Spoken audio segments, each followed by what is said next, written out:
and welcome to the second episode in our Hungry, Homeless, Powerless series of podcasts on tackling the crisis of low-income families and unaffordable housing.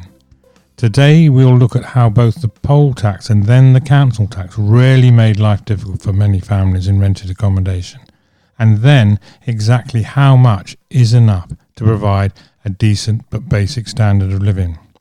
I'm Tom Burgess, and I will be talking to the frontline campaigner, the Reverend Paul Nicholson, founder of Taxpayers Against Poverty, who was the initiator of the original minimum income standards, which then became the real living wage.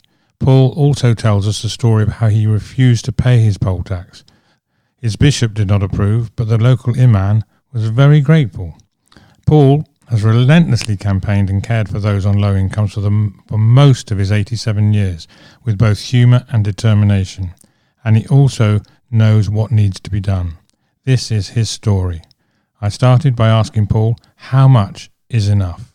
Well, you have to do some very careful research to decide how much is enough. Before 1991, I refused to pay my poll tax because I was very worried about my parishioners. I was a parish priest down in Buckinghamshire at the time. We had a very large house, which was the vicarage, the old vicarage, which had been bought for an enormous amount of money by a very wealthy, very nice man. And opposite were a couple of pensioners. The very nice, wealthy man who bought for a very large amount of money this very large vicarage used to pay £2,000 of rates. And the couple on the other side, literally on the other side of the street, used to pay £200 worth of rates. And then they decided the fair thing was that everybody paid the same. So the £2,000 of rates went down to £800 because everybody had to pay £400.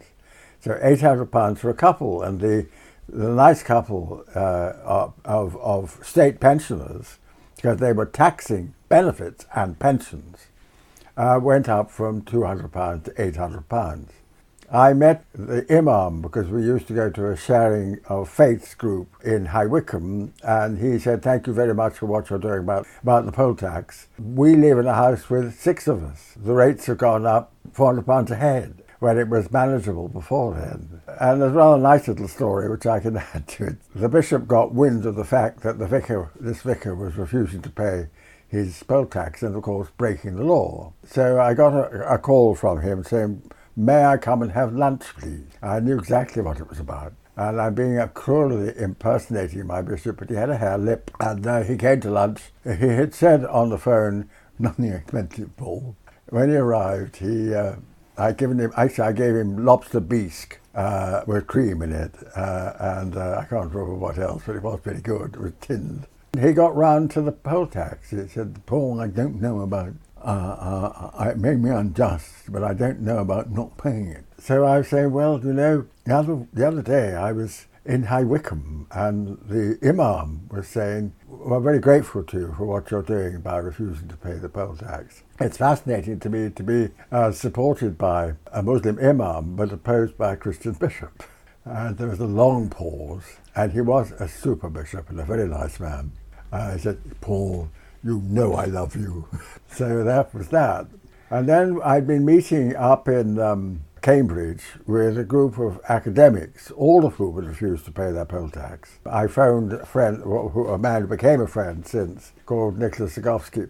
Said, "Look, I need some theological reinforcement down here. I'm refusing to pay my poll tax, and there's a bit of a row about it." I said, "Can I come and meet you?" I said, "Oh, come along. We've got a group of subversive academics. They've all refused to pay their poll tax." And we met regularly, and we couldn't begin to understand at that meeting how any government could decide to tax benefits without knowing whether or not those benefits could actually afford food.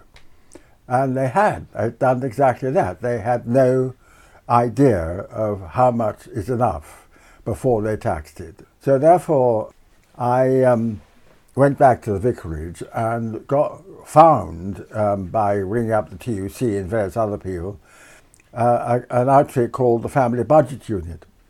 Amazing woman who'd been working on this for years, called Mimi Parker. I asked her, I said, "Look, would you provide us with a research proposal But don't make it small, make it for 100,000, because if we're going to do this job, it's got to be done properly. And you've got to have all the money you need to do it properly. And so she did. She produced this research proposal for 100,000, and blow me down, that moment, Lord Sainsbury, David Sainsbury of Sainsbury's, arrived in our parish and bought a beautiful estate called Turville St Albans. And so I wrote him a letter saying, here is this research proposal. Sorry to greet you with a blockbuster like this, but I'm looking for £100,000. And to my absolute delight, his researches, his trusts, the Gatsby Foundation produced 40,000.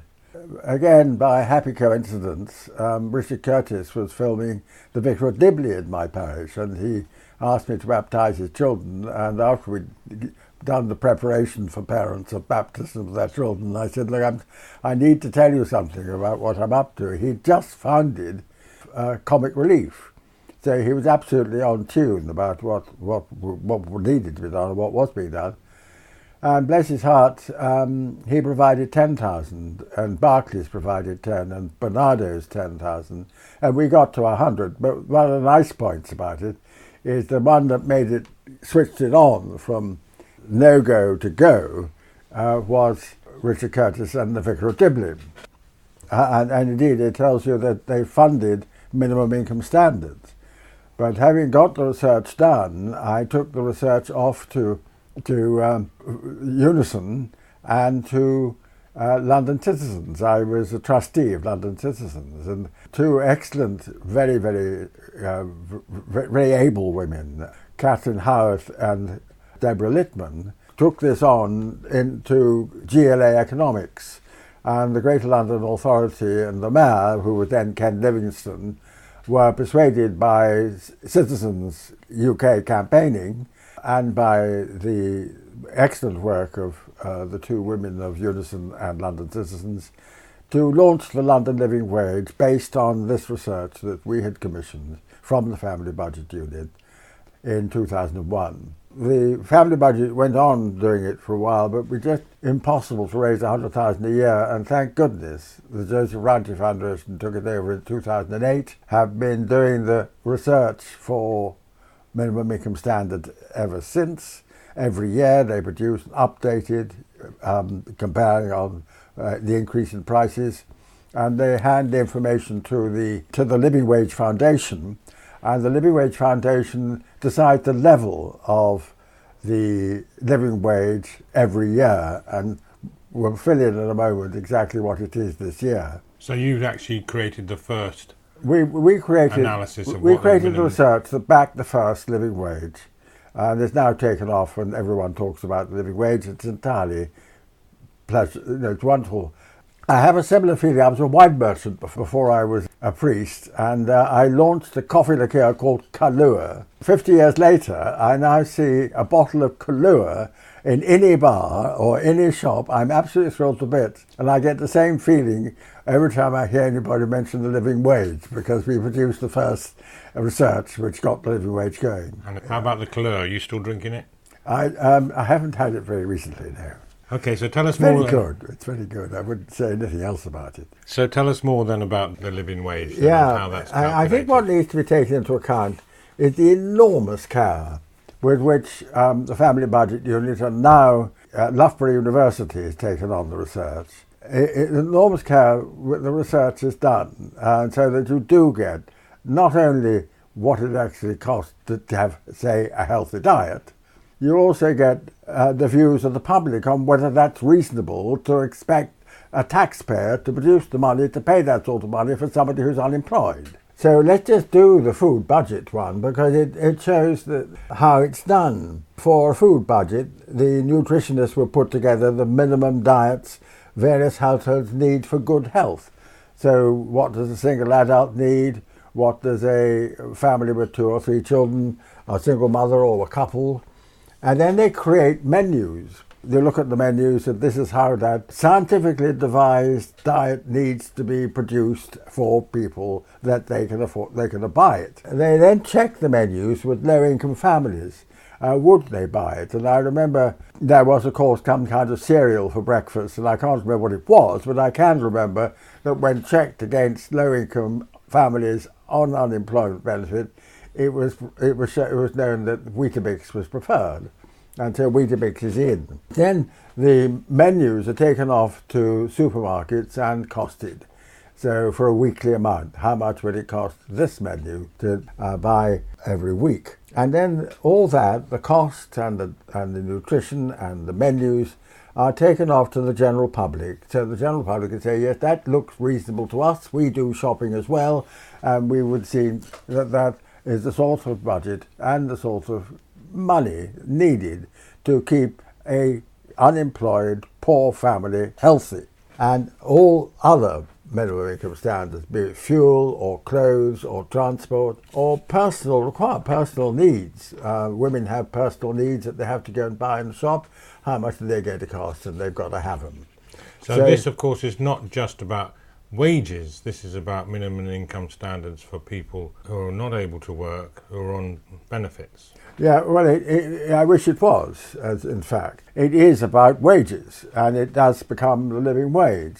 But benefits have become miles from anything like a living wage. We discovered when we did the initial research, the 1997 research, the benefits for a couple with 2 children were £39 a week below what a minimum would need, and that was a very bare minimum, because we were kept on saying to ourselves, look, don't make it too high because nobody will believe it. So it was already £39 a week and they were taxing it. It was hardly surprising. There were riots, which indeed there were. And now we've got, just worth mentioning at this stage, I think, that the adult unemployment benefit of £73.10 a week has reduced in value since 1979. And it's been frozen since 2011. That means that any single adult simply doesn't have enough money to live on. It is worthless, effectively, because you can't buy everything that you need to maintain good health. That means particularly seriously for women both while they're pregnant and before they're pregnant, because they need a healthy diet, and they need a healthy diet to have healthy children. And you can't buy a healthy diet on £73.10 a week. And also needs to be borne in mind that other benefits are added to £73.10 a week.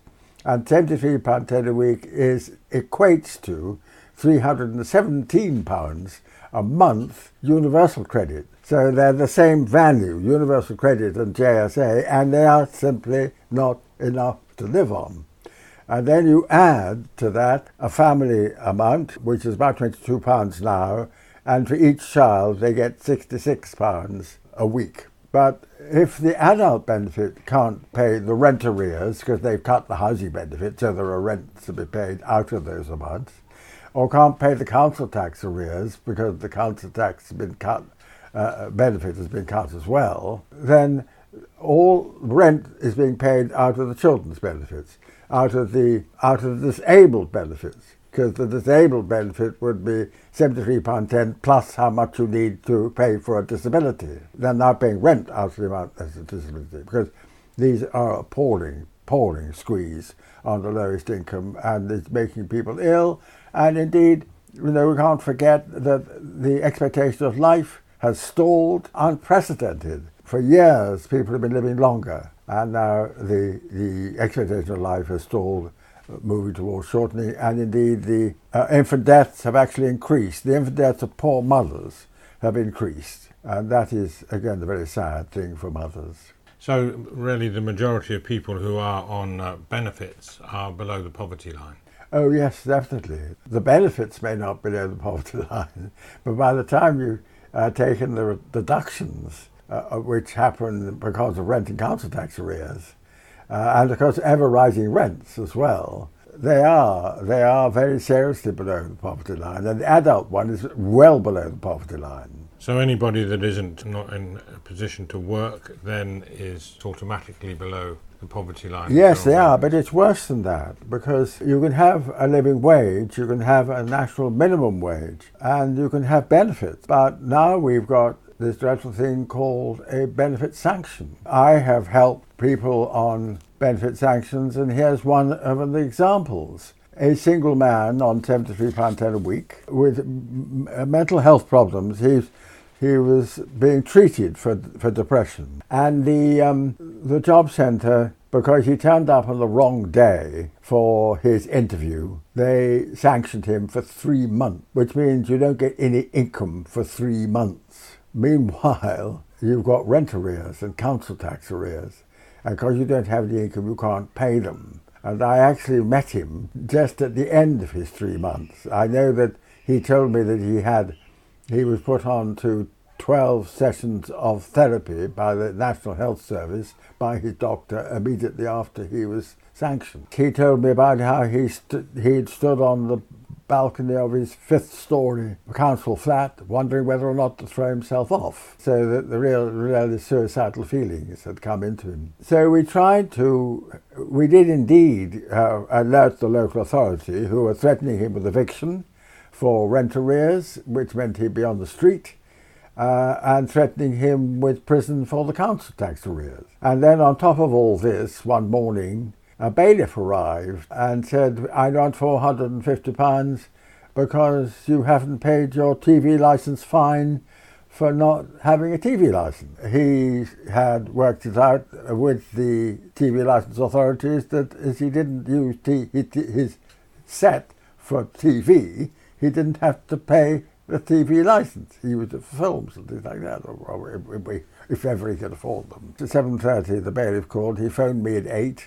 I rang the bailiff and said, look, we're going to take this case back to court, so back off, please. And they did. They backed off, and I went down to court, and I told the court the story, that this man had no money, that he was in council tax and rent arrears, that he had been sanctioned for 3 months, and that now the bailiff wanted his fees and the fine for not having a TV licence. And I'd done this many times before, so it wasn't new. And I knew that given the right case, the magistrate had the power to remit the debt. So they let him off the debt and they sent off the bailiffs without their fees.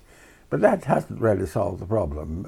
He's still on £73.10 a week. The next thing, he was on a 0 hours contract. If you earn a lot of money in 1 month, that completely skewers your universal credit. He got a universal credit from her, got a statement which had paid exactly 1 penny into his account, which had to last the next month when he wasn't employed by the 0 hours contract. It's one thing, as he said so often, it's one thing after another. And people are being deeply oppressed, appallingly oppressed.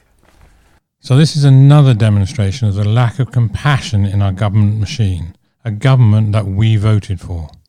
What is the point of trying to take money off people who have no money and are already in debt due to lack of employment and an inadequate benefit system that automatically puts people in poverty? What do you think? You can find out more.